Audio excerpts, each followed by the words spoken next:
आज कौन बनैबा आज बाबा बहुत सारा परिवार आनछन आज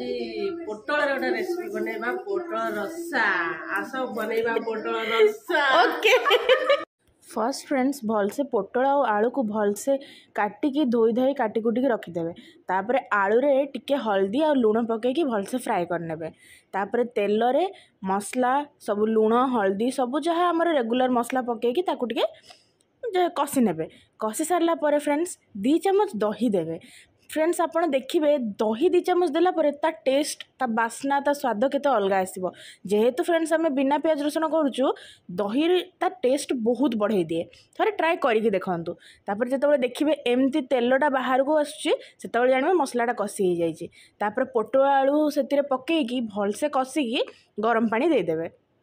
तापर तो फ्रेंड्स देखिए कितने टेम्पटिंग लगिबो तापर फ्रेंड्स कस्तूरी मेथी केभे दबाको भूलिबेनी कस्तूरी मेथी टिके ताकू माने तापरे हाथ रे मळिकी पकेदेबे